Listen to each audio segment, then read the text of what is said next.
Welcome to our trip to Corinth. And so we are in a place that I find absolutely fascinating. You can see this huge, extremely deep, narrow canal behind me carved through the rock. And so you see that there's a port we're going to head to in just a bit. On this side, it would have been the port Chenekere, which we'll talk about, that has to do with Paul. On this side of the sea, and then there's another sea. This is a sardonic sea, I think, and then you have the Aegean Sea over there. I don't want to make a mistake, but anyway, the thing is that it unites these two seas. And why is this important? Because at this point, which is on a metal bridge where you have a lot of people who are coming to walk the foots of St. Paul, they're coming across this bridge. It's metal, so it makes a lot of noise. And it's the way to get into the Peloponnese, the part of Greece that looks like those fingertips. And so people are coming down here because that's where Corinth is. And it was one of the most important cities all the way from the 8th century BC. So you still have a lot of trade. And the reason they wanted to make this first, literally centuries, more than millennia, actually, we can even say millennia in plural, was because if you didn't connect these two bodies of water, you had to make the entire trip all the way around the southern part of Greece, all the way around the Peloponnese. And that took a very long time, especially in the ancient world. So I did want to point out, I could say so many things about Corinth and about its history, because of course, if you're going to do some trading and your ships have to stop somewhere and your sailors have to eat and sleep and pack up the ship again, Corinth is going to become a very rich city. And that's exactly what happened throughout the ancient world.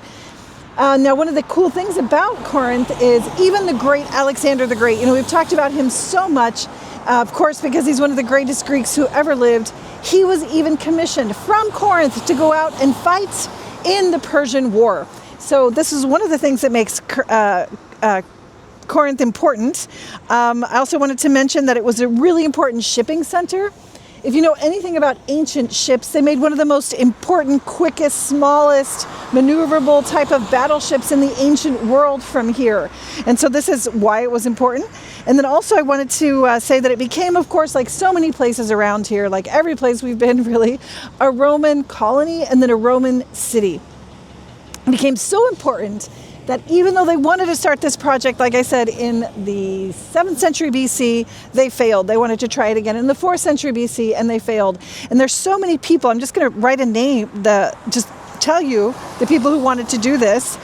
Julius Caesar, and this is in the more modern area, closer to Paul's time. Julius Caesar, Caligula, Hadrian, Gaius, they all tried to do this. And the last one that you probably know, and you look at the beautiful canal here, was Nero. Nero wanted to build this. In fact, they have a plaque right behind me down the road where it says he started these works. It was with great fanfare. He brought a ton of people, and he even brought a number of slaves, Jewish slaves actually, from the Holy Land. Isn't that interesting? So as I let this truck go by, I wanted to mention that there is a writing, an historic writing that says some of these slaves came from Magdala when they started digging this canal. Isn't that interesting? So I think Nero, with all of his engineering skill and all of the money that he wielded as the emperor, could have finished the project, but he didn't because he had to be called back to Rome because there was an uprising, and eventually he died, so it stopped. So when did they start doing this? Well, actually, it was a Hungarian general who was hired by the Greek government. They inaugurated the thing under King George I in 1893. This is very recent. So let me go back onto this side again. If you wanted to connect the ancient world here with this canal, well, doing it in 1893 would have not served that purpose. So really, they don't use it too much for trade anymore because they do a lot of trade through other means, but it's still used a lot. If you ever come on a cruise ship or a sailboat or something like that, you can get permission to come through. And it's absolutely extraordinary. If you look down, thinking in American terms, how deep is it? Well, if you put a football field in there, you'd have the football field at the bottom of the water all the way up a little bit higher than this bridge. So it's very, very deep at this point. And it's also not that wide. And so it's really pretty extraordinary. So the last thing I wanted to mention here is that, and there was a road that they put here when they couldn't do the canal. And this road was put in, I think it was probably in the 6th century BC, over there. And you can see part of it over there, and I'm hoping I can take you there.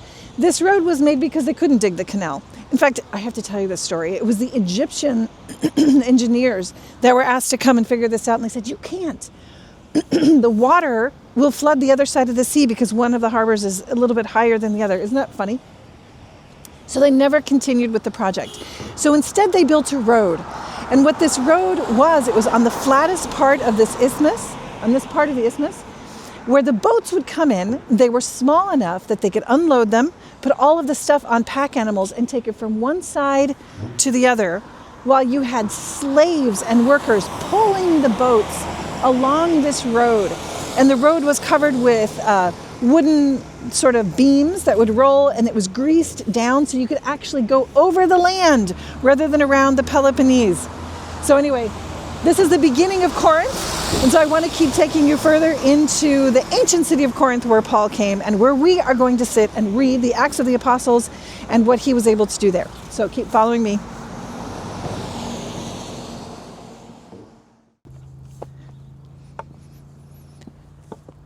So I told you we would come here to this incredible road, and these are limestone rocks. So they had to pave this because, as you see, we're right on the water. So this is the Corinthian Gulf right here, and that means it's the Ionic Sea. And so if you want to come here from, let's say, that beautiful island of Corfu, you'd come from that direction. If you want to come here from Italy, you'd come from that direction. And there were a lot of people in the ancient world who had small wooden boats that were coming from that direction to this extremely wealthy city. One of the things that they were very famous for was wines, and of course, Corinthian raisins. Isn't that incredible? So we had some Corinthian raisins as we were here. They're really, really good. You can actually eat them with salty food or sweet food. Anyway, I wanted to tell you about this. So if you were coming up by boat here and you wanted to pick up some wines, some raisins, you wanted to pick up some incredible smelling perfume or soaps or whatever, you would dock your boat in here. You would come up this Corinthian Gulf, which was 100 miles to the sea. So it comes inland to the city of Corinth. And you would disembark all the people, like I mentioned, when we were on top of this incredible channel. And here you can see where they would drag the boats. You can see here so clearly these lines, right? Where they would have greased it down, and they would have had, all of this wood where you'd have people and animals pulling these small wooden boats. And so they used this for hundreds and hundreds and hundreds of years to make it the 5 miles approximately from this port on the Gulf of Corinth to the Aegean Sea, and the Sardonic Gulf is what they call it. And so this is what it looked like. And so this is part of what made this place so rich, because the people had to make this crossing. And you can understand why eventually they wanted to go ahead and just cut open the sea on both sides. So it's a privilege to be here. Most people don't get to see this road. And it's called Diolokos Road, in case you were wanted to practice your Greek. All right, so Corinth is this way. So let's go. Let's follow this place. And I will take you to the other port. This is not where Paul was, okay, but we'll take you there. So follow me.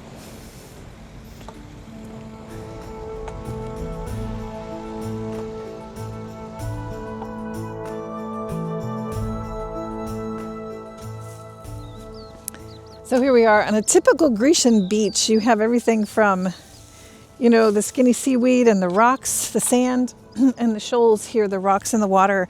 So we're looking straight out into the Gulf of Corinth. So we're here following the footsteps of many pilgrims that wanted to come and see where Paul was in Corinth, and this important city of Corinth. And so right in front of me is this huge rock. Actually, it's a mountain. And on top of that is the Acropolis of Corinth, because of course they stayed there at the top. And it's very, very steep sloped. But what you can see from here are 2 really important things. There were so many pilgrims that came in from, Italy and that area. I can't even imagine the Venetians coming in this way. They made a big impact here in Greece, especially in the 17th century. But you see Corinth, and the city is at the base of the hill. And the hill goes up very steeply, and that's where you have the Acropolis. And apparently from here is where the story of Sisyphus, remember him? He was from here. So he was the king of Corinth, and because of a number of situations and what he knew and information, he was sort of condemned to push that rock up that steep slope, and before it gets to the top, it would roll back down, right? So that was Sisyphus. Now, the other really cool thing about looking out at Corinth from this ancient port is this is where Pegasus took off from. Isn't that incredible? So Pegasus would have flown from there and then come over to, who knows, flying all over this area. So that's where they say Pegasus is also from. But as I'm walking this way toward this ancient city, this is also an archaeological site. And the reason that it's a site is because in the port area, especially at the time of the pilgrimages from the area of Italy, the first stop they would make when they landed would be at a church. So there's a huge basilica, ancient basilica of St. Paul from the 6th century, and they would probably stop there to pray. There's probably a place for them to stay. Maybe they would have confession on their pilgrim journey, and then they would visit Corinth, as I said, which is right in front of us. And if they wanted to continue on to Athens or other places, they would walk that road that we were just on to the other side of the Gulf, where there was another big basilica of St. Paul. So let's go take a look at some of those ruins just so you can see how big that basilica was. Follow me.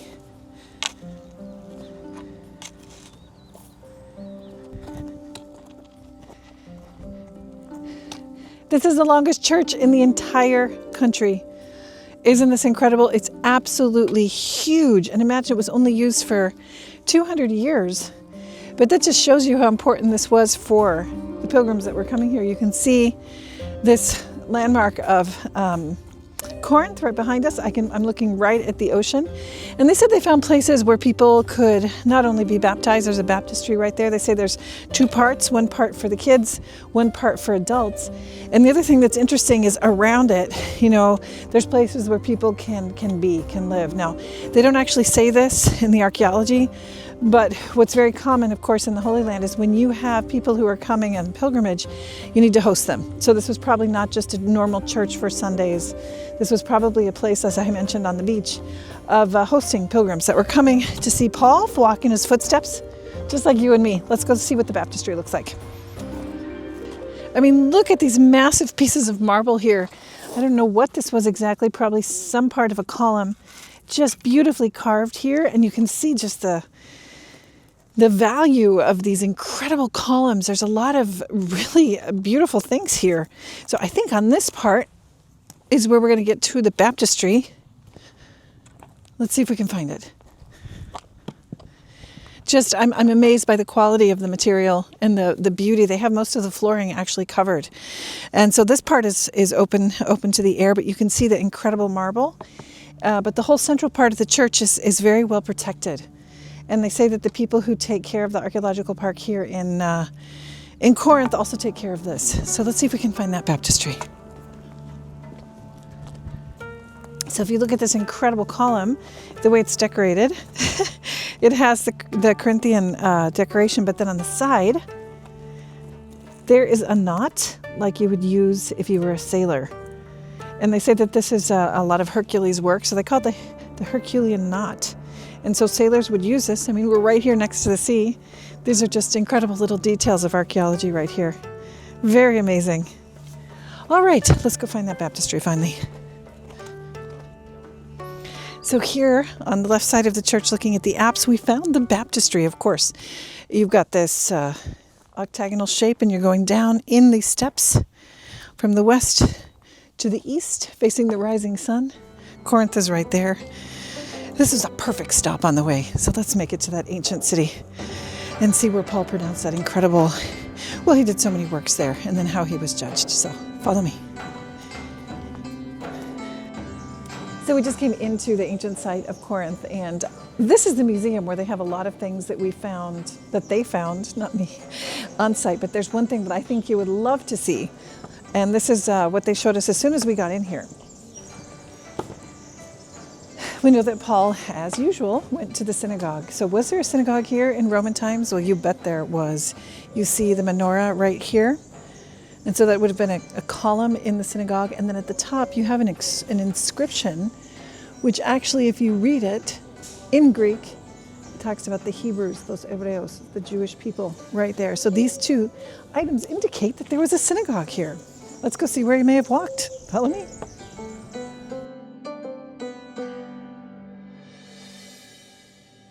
So we've made it inside the ancient city of Corinth, and you can see behind me this incredible temple of Apollo. As we saw in the little museum that they have, one of those columns is shaped like a palm tree. He was born under the palm tree, certainly one of the most important gods in the area. And this was a temple from way before the time that Paul would have been here. I think it's the 5th century BC. And what you see are a lot of ruins. Of course, this was a city that fell into ruin because of earthquakes.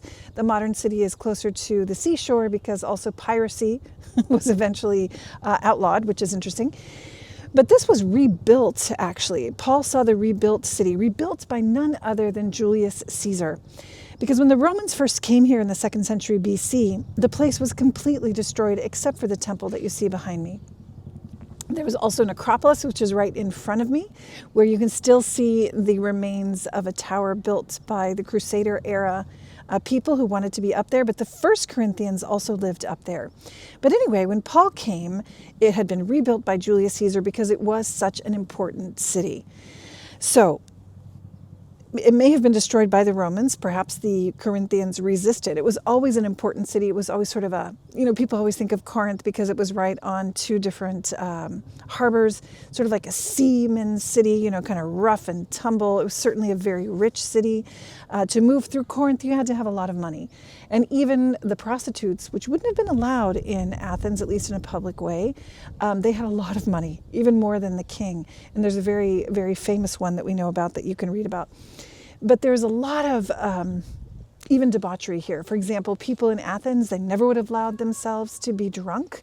There wasn't as much philosophy here. And so, there was a lot of people there was a lot of excess here in terms of wealth, in terms of pleasure, all of that. But let's talk about Paul's time when he came. He came here 3 different times, most people think. And so in his first visit, probably was around the year 50 or 51. And that would have been during his second missionary journey. We know that very well. We read it in the Acts of the Apostles yesterday. And he stayed here for about a year and a half, about 18 months. We'll read this in just a second, but we know he came from Athens. He was waiting for Timothy and Silas from Berea, where we were just a few days ago. He met Aquila and Priscilla, who became a married couple, most likely. There were 2 people always mentioned together, so probably married. Essential collaborators in his mission, and essential also for opening the roads to Rome, I think. He also preached in the synagogue, as we saw in the little museum. They have the places, like the stones that show us where the synagogue was. And also, of course, here in the marketplace. And we have the place where he was also judged by Gallio, the Roman proconsul. And I just want to remind you guys what proconsul means. It means he's the governor of a certain province. So he can have the authority of the Caesar or the emperor, and he can have maybe just a delegated authority of the consul. So he played an important role in this very first time he was here. Now, when he was in his 3rd missionary journey, Paul did come back to Corinth. And that means there was a lot of fruit from the first year and a half that he was here. A lot of fruit in the sense that there were people who followed, certainly what the Lord was wanting them to follow, becoming Christians, but also because this was a very important city, an incredibly important city, maybe around the year 57, 58. Excuse me, this is when he was coming over from Ephesus. We talked about this a little bit when we were in Ephesus the second time. The second day we were there, and we read, the whole tumult, everything that was happening with the temple of Artemis and all that kind of stuff. But he was in Ephesus in Acts 22 and 3. It says he came to Greece, and so everybody assumes he'd come here to encourage and to strengthen the brethren, is what it says. So from Ephesus, he also wrote the first letter to the Corinthians. Okay, so that was very clear. If you read that in 1 Corinthians, I'll just read that really quickly since I've got the Bible right here. Remember, to find these letters, it's right after the letter to the Romans. And so that kind of gives us a sense of their importance when they put them in the canon right here. So 1 Corinthians 16, verse 5. And it says right here, I will visit you after passing through Macedonia. Remember, that's the northern part of Greece. For I intend to pass through Macedonia, and perhaps, he's saying to the Corinthians, perhaps I will stay with you, or even spend the winter, so that you may speed me on my journey wherever I go. So he's always following the Spirit. But then he continues, for I do not want to see you now, just in passing. I hope to spend some time with you, if the Lord permits. But I will stay in Ephesus until Pentecost, for a wide door of effective work has opened for me there, and there are many adversaries as well. And then he says, when Timothy comes, see that you put him at ease among you, for he is doing the work of the Lord as I am. So let no one despise him. Speed him on his way in peace, that he may return to me, for I am expecting him with the brethren. So what does that mean? He was not only planning to come here, but planning to come here for a good amount of time. And also that Timothy was the one who brought the letter to him. So those are some key points right there. And also in 1 Corinthians chapter 1, verse 11, he actually says, for it has been reported to me by Chloe's people that there is quarreling among you. So we'll talk more about that letter in a second.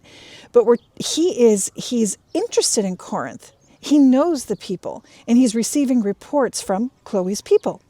And then he also has received questions from the Corinthians themselves. He says this in 1 Corinthians chapter 7, verse 1. He says, now concerning the matters about which you wrote, and then he continues to speak about marriage and then also the single life. So he is very close to the people here. And so he would have come here in that second moment during his third time out visiting the churches, right? And there's a third possible time he would have come here on his way to Rome. And this is when he would have been a prisoner. Like I said, 57, 58. Maybe the other moment would have been just before that. And rather, I don't think he came when he was a prisoner. I'm sorry, that's when he was in a boat. But what I'm saying is he was going to Jerusalem, and he knew that he might become a prisoner. There were prophecies about that. People were telling him not to go back, but he really felt he needed to go. And so before going to Jerusalem, before traveling there, before his arrest, he came here. And that's when most people think he wrote the letter to the Romans, because it actually says in Romans 16, chapter 16, verse 1, I commend to you,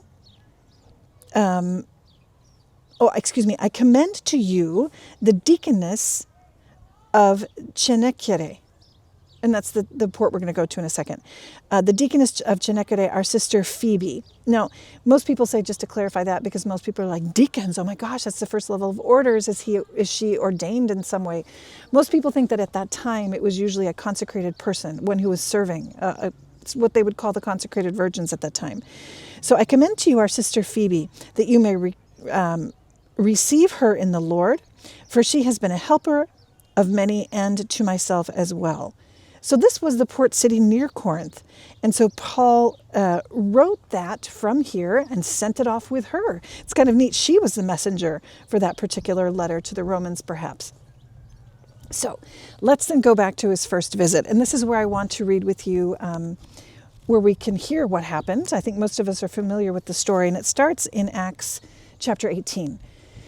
So this is what he does. We're going to break it up into 3 or 4 different parts. And so he says, after this, I left Athens and went to Corinth.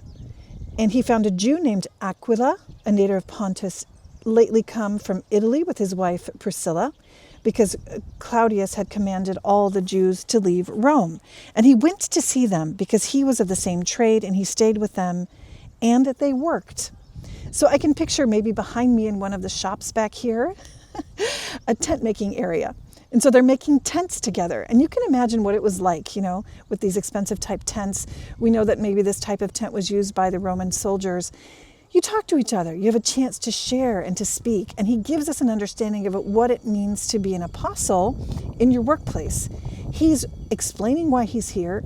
He is witnessing what he believes. And these 2 Jewish people from Rome are just amazed by this. Because Claudius, as it said here, commanded all the Jews to leave Rome. So they were in exile. And as we saw at the port over there, this would have been one of the main ports to come to from Italy. And so it was in 49 AD that Claudius expelled all the Jews. We don't really know why.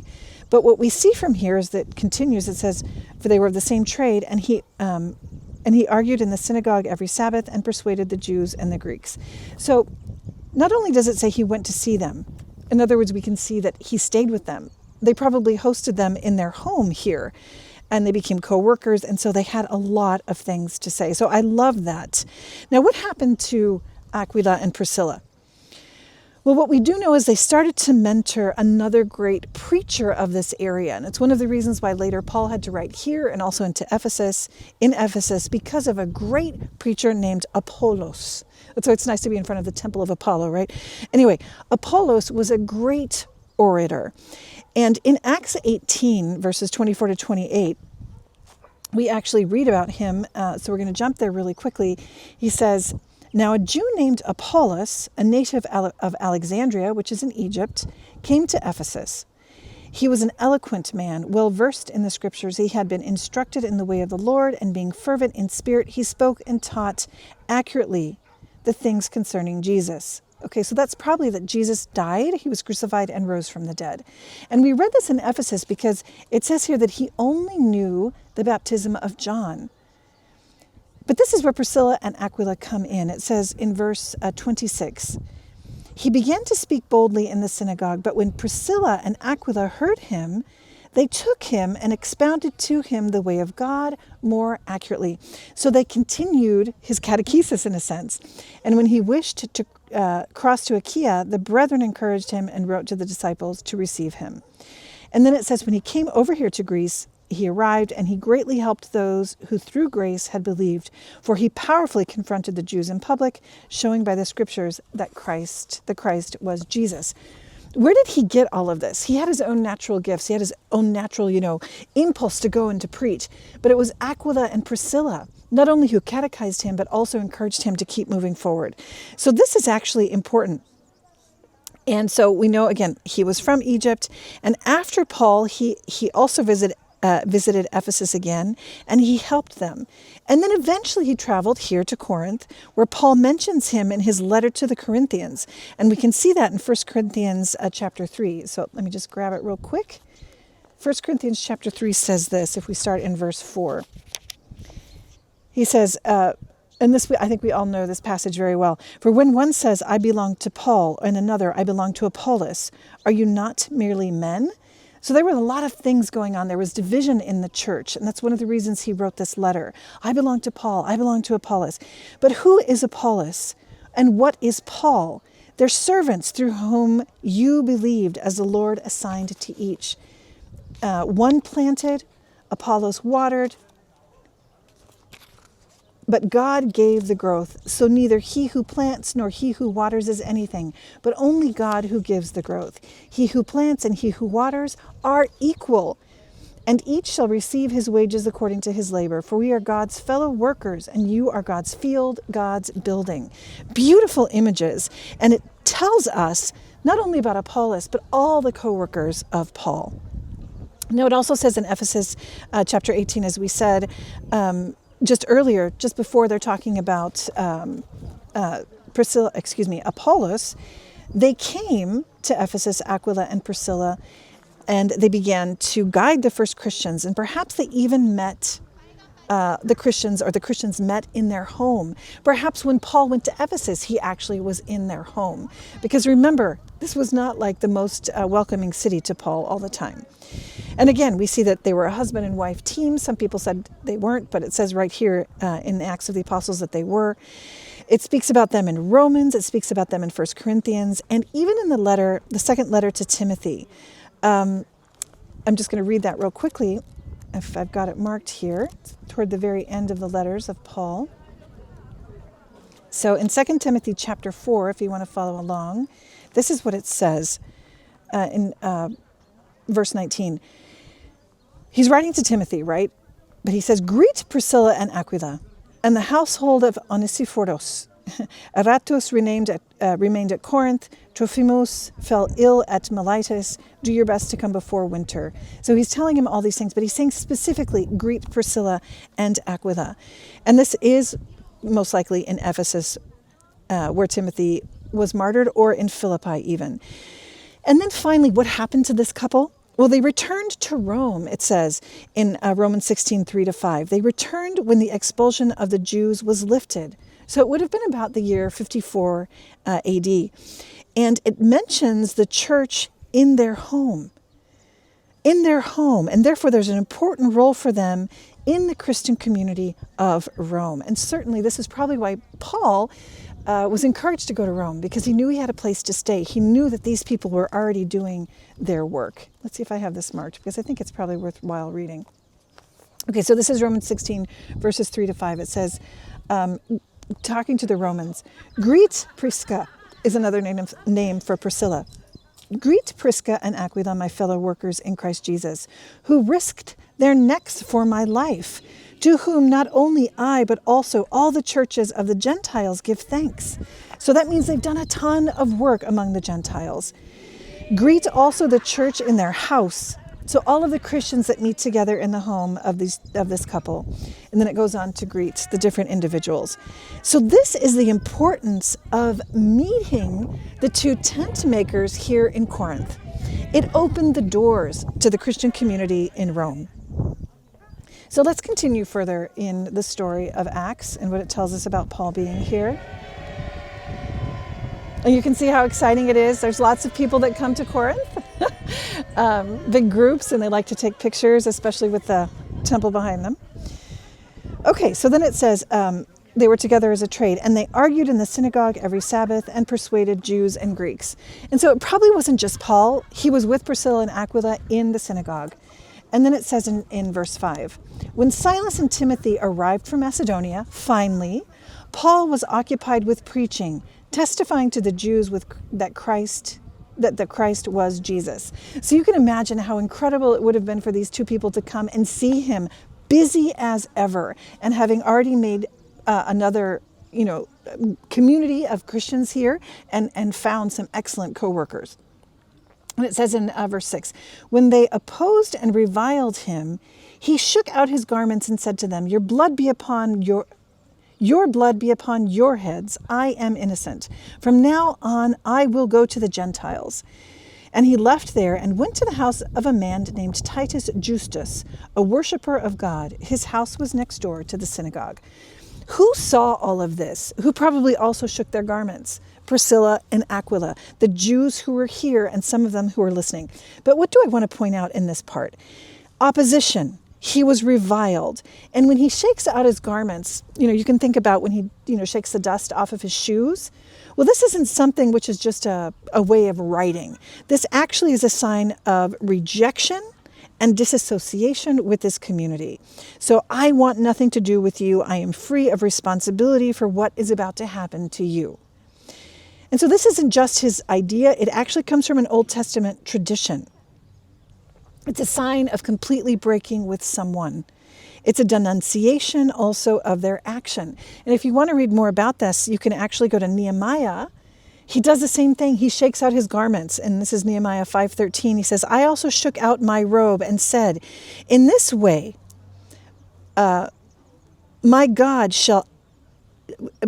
will shake out of their house and the possessions anyone who does not keep the promise. So may such a person be shaken out and emptied. So he's actually following Nehemiah that they knew very, very well. Ezekiel also does something very similar in chapter 36, verse 15. So Paul is symbolically washing his hands of the responsibility for the Jewish community at Corinth because they rejected his message. They're refusing the gospel, and it was on their own heads, and it was actually a public action. Everyone saw it. So as we just read, it was this Titus Justus where he went. He was right next to the synagogue. And what we know is he was a God-fearing Gentile. He was not a Jew. Think about his name. But because he had heard Paul preaching in the synagogue, he welcomed him. And if you read, again, going back to the letter to the Romans, which he wrote from here, back to chapter 16, it says this, he was greeted by Paul in this letter. It says, Gaius, who is host to me and to the whole church, greets you. Erastus, the city treasurer, and our brother Quartus greet you. So Gaius is another name for Titus Justus. Okay, he's known as that. So, we're connecting all of the people that Paul is meeting who become key to the church. So let's continue on with this reading of Acts 18. This is something we all know very well. Let's go to verse 8. Crispus, Crispus, the ruler of the synagogue, believed in the Lord together with all of his household. And many of the Corinthians, hearing Paul, believed and were baptized. He always, puts those two things together. And the Lord said to Paul one night in a vision, "Do not be afraid, but speak, and do not be silent, for I am with you, and no man shall attack you or harm you, for I have many people in this city." And he stayed a year and 6 months, teaching the word of God among them. Well, welcome to the seashore here. We moved here because, as you may have seen, there was a man running up and saying something in Greek as we were filming in Corinth. And so we had understood that we could film without any problem. We had just said a prayer for all of you. We just celebrated Mass for your intentions on site, which is allowed, of course. But apparently what we were doing wasn't exactly according to what is allowed. So they did ask us very kindly to leave. And I'm delighted, though, because you can see behind me where we ended up. Paul also not only was chased away from Ephesus like we were, but also chased away from Corinth.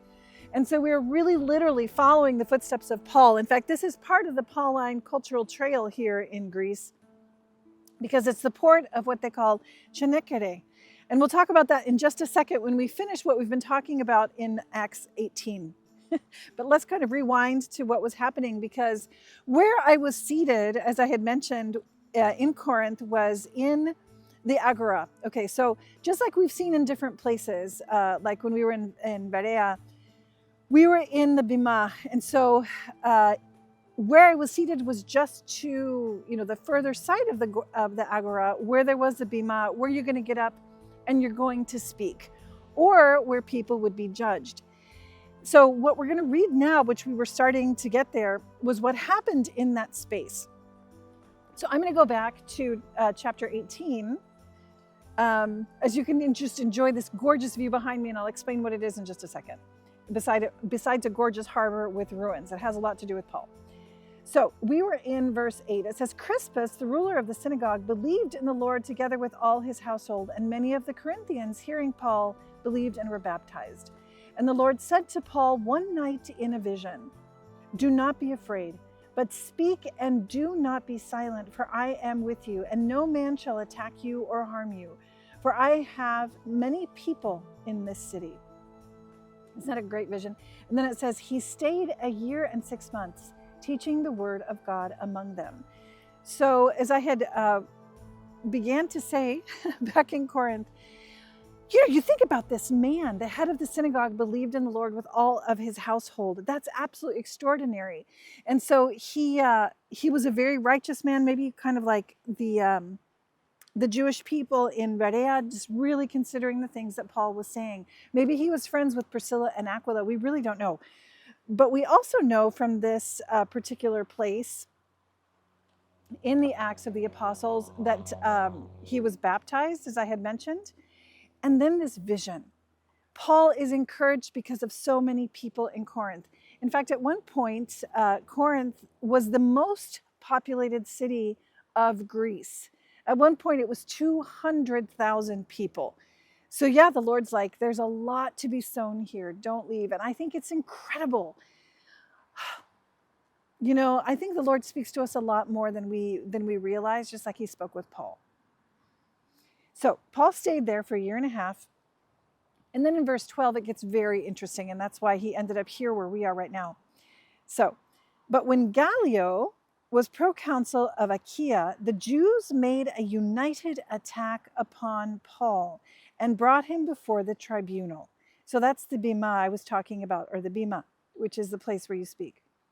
"They brought him before the tribunal, saying, 'This man is persuading men to worship God contrary to the law.'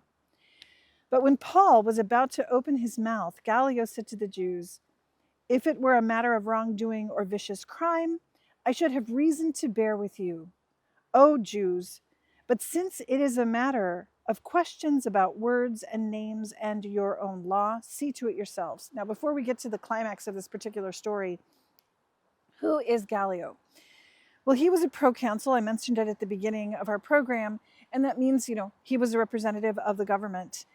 He was part of the family of Seneca. We actually have an inscription at the entrance of the gate, which would have come from the other harbor where we were at the beginning of this program. It would have come from that harbor, which points toward Italy, to the city of Corinth. This is the other harbor that points to the city of Athens. So anyway, on that column, on the entryway at the end of that road into the city is the word Seneca. And so Gallio was part of his family, and he was then a philosopher, he was a Stoic, and these are people in a certain sense that who might understand Paul a little bit better. And if you remember, when we were in Delphi, we also saw a plaque there. And this plaque said that he served from 51 to 52 as the proconsul. And Paul was there in Corinth when he was serving as proconsul. And that's exactly why, as I think I had mentioned, we know and we can date Paul here in Corinth during that year or year and a half. So what does he do? What does he do? He says, I'm not going to listen to you because that has nothing to do with Roman law. So he knew very well what Roman law was. He knew very well what his jurisdiction was, and he didn't want to hear it. Now he says, oh, you Jews, I don't want to get involved in this mess. And it's because, as I mentioned at the beginning, there was a pretty good-sized Jewish community in Corinth. But what is important in this part is it says, the Jews made a united attack upon Paul when Gallio was proconsul of Achaia. So you think, okay, well, who came around here? Did they come all the way from Thessalonica agitating people? Did they come all the way from that area to the entrance into the Peloponnese following Paul? It very well could have happened. We know that later in his life, there were Jewish people who made a pledge to kill him. So maybe that happened here as well. So Gallio's response is this: I should have, if it had something to do with Roman law, I would do something. But you, O Jews, since it is a matter of questions about words and names in your own law, see to it yourselves. I refuse to be a judge of these things. And he drove them out of the tribunal. And then what happened? They seized Sosthenes, the ruler of the synagogue, and beat him in front of the tribunal. But Gallio paid no attention to this. Seriously? So we know that Crispus converted with his household, but then the leader of this whole rabble, perhaps that were, united against Paul at this moment, was probably Sosthenes. And so they said, well, you're the one that's getting us into this, all the trouble we went through to make this happen and to accuse him, and brought him before their tribunal, and it's been dismissed. And so they just beat him up. And Gallio, who knew about Paul's teaching, and probably, like I said, understood it better being a philosopher and a Stoic, just let it go. So we don't know what happened to poor Sosthenes, but we do know what happens here in verse 18 to Paul. It says, and after this, Paul stayed many days longer, so he stayed there, and then took leave of the brethren and sailed for Syria, and with him Priscilla and Aquila. So he took his main co-workers with him, and it says, at Cenchreae, which is right here, he cut his hair, for he had a vow. And they came to Ephesus and he left them there. So he came here to this particular port. And as I said, it's facing Athens if you want to go there first, but it's also, if you keep going out into the Aegean Sea, you'll make your way to Asia. And that's exactly where he was headed. He was headed back to Antioch of Syria. And this is really the end of his second missionary journey. He does, pass through Ephesus, as it says they're leaving Priscilla and Aquila. But oh my goodness, this is what he's doing. And we'll read later. He cut his hair because of a vow. It had to do with his a promise he made to the Lord, and also a demonstration of his Jewishness. So I think what we can do is we end this particular episode looking at these ruins of the ancient harbor at Cenchreae.